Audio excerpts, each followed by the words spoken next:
Hi everyone, this is Miss Emily and I am so happy to be joining you again for another good book today. So this book that I have now is called We Are the Gardeners. It's written by Joanna and her kids and it's illustrated by Julianna Swaney.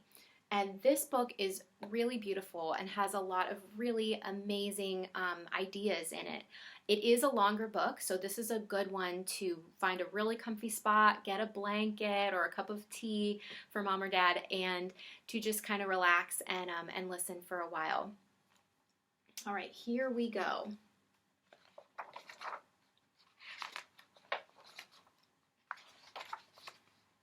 And there's a special page here in the beginning about what it means to be a gardener. It says, "We are the gardeners." That's a pretty official title, but we didn't start out this way. Just like our garden, we started small and grew from there. Some say that a garden grows from seeds, but we think it grows from trying and failing and trying again. A garden is hard work, but so is most of the good, important stuff in life. Our family's garden story began with one small potted fern. Dad stumbled upon it at the hardware store when he ran in for some supplies. He said it was just too cute to leave behind, and he thought it would make Mom smile. And it did. We chose a sunny windowsill for that pretty little fern. It seemed like a good, safe spot for him to grow.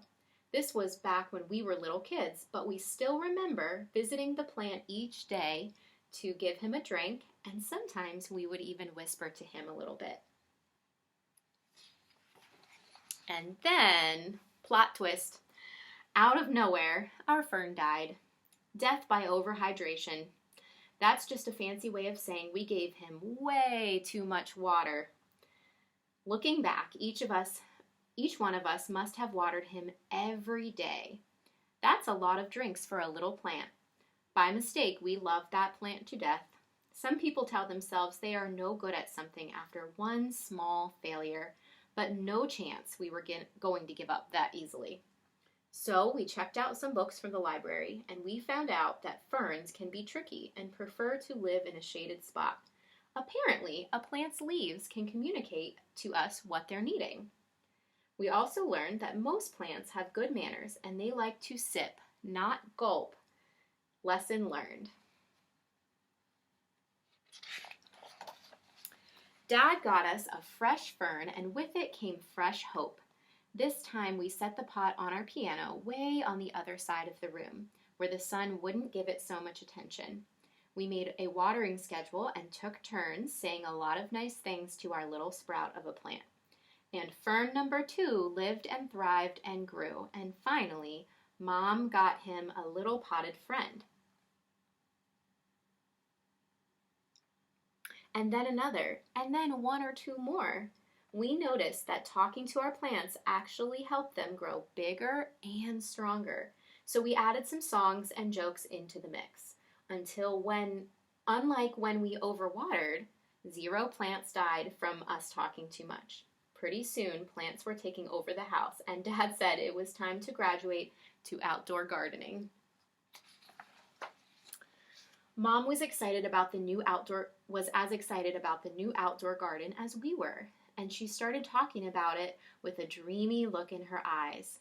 That's when Dad called a family meeting so we could come up with a real plan. We all gathered around the kitchen table and got to work dreaming, planning, and drawing things out. We knew we needed a sunny spot, a place where the plants could sunbathe for at least 6 hours a day. We'd be red as radishes if we did that, but plants just love it. And more than that, they need it. In the garden, there is no life without light. And so they have this picture of what they want their garden to look like, and there's a few words here. So this one says water, so that's where they're going to get their water. There's the shed. And this is a chicken coop. This says snap peas, so that's a packet of snap peas that they can plant to grow a pea plant. And then they have some notes down here about what they need. Dad always says that the foundation is the most important thing when it comes to building a house. A house can't be strong if it's built on something weak, and the same holds true in the garden.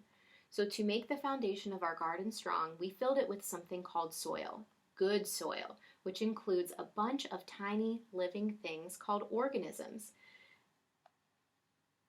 And this can grow things in it. That's pretty amazing when you stop and think about it. A whole hidden world of life is happening beneath our feet. Just because you can't see the good things with your eyes doesn't mean they're not there. And another cool thing about soil is that it feeds and strengthens the seeds we sow. And then, like a miracle, plants and flowers burst out of the ground. We also knew we needed our garden to get plenty of water. Rain is the very best thing for plants to drink, but it's hard to know when and if rain is coming.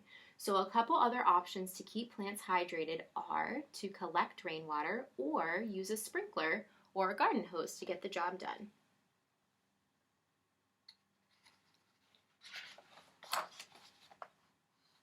Once we had a location with plenty of sun, good soil, and a watering plan, we got right to work. First things first, seeds. The most fun part of planning out our garden was deciding what to plant. We started with the foods we like to eat, like strawberries and tomatoes, and then we chose some pretty flowers to keep them company. The thing about seeds is that they are everyday miracles. Everything a plant will grow up to be is already hidden inside the seed. So you can see there's some seeds up here and down here. And so some of them are zinnia seeds, that's a kind of flower, and then the others are strawberry seeds. We chose flowers like zinnias, sunflowers, and cosmos so that pollinators would visit our garden. Butterflies, hummingbirds, and bees spread pollen around from flower to flower, encouraging even more things to bloom. We like knowing that little helpers are out there in nature working with us to help this garden grow.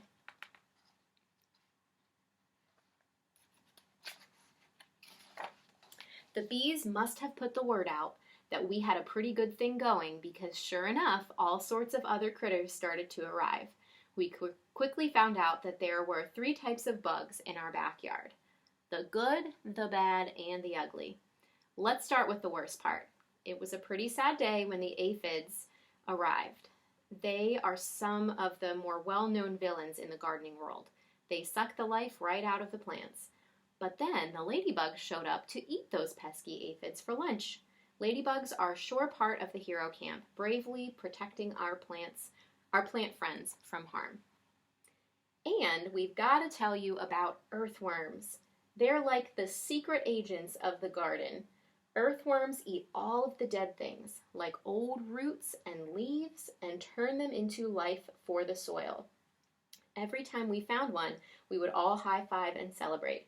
They aren't pretty, but who cares? They're awesome, and we love seeing them hard at work. We realized pretty quickly that we needed to keep the weeds out. They are the true bullies of the garden.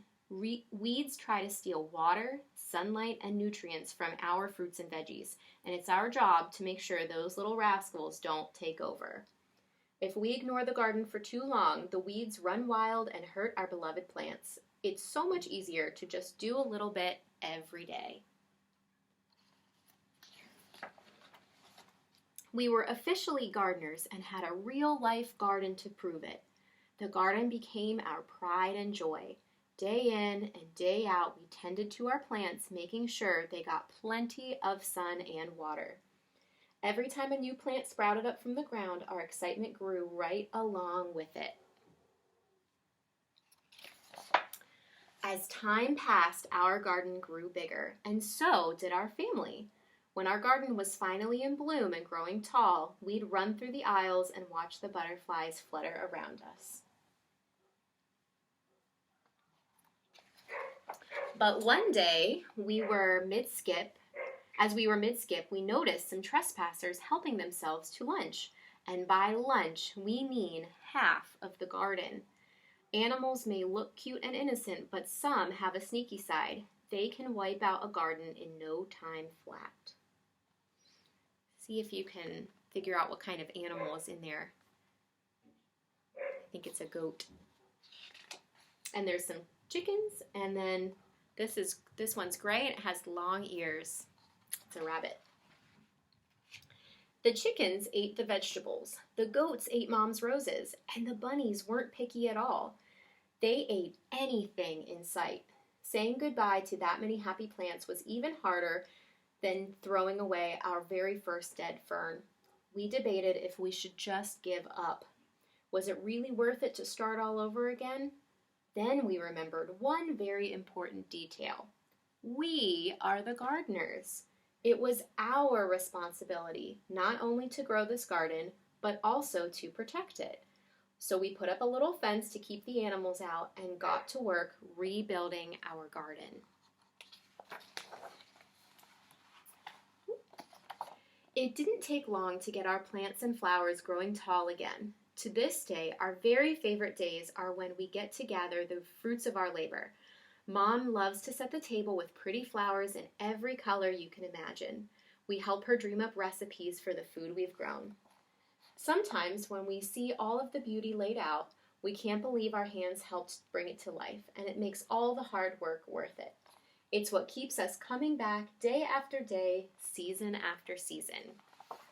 And if you look up close here, you can see their lunch table, and they have all of these different foods on the table, like lettuce, tomatoes, carrots, corn.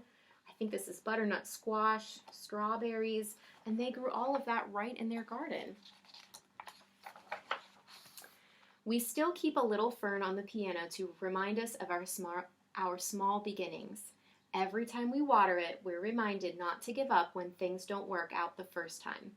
Because the thing is, whether one potted fern dies or half of the garden is wiped out by little critters, every failure or setback teaches us something. Dad says that every hard thing we choose to do makes us braver for the next time.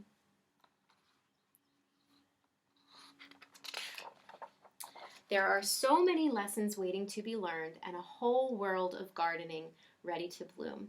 We are the gardeners, and you can be too. The end. Thank you guys so much for taking some time to relax and listen to that really good book. I know that's a long one, and it kind of teaches us to be patient and to listen and to think about all kinds of things with gardening and with life that are really special to us. All right, guys, well, I hope you have a great rest of your day, and I'm excited to see you again next time for our next book. Bye, everyone.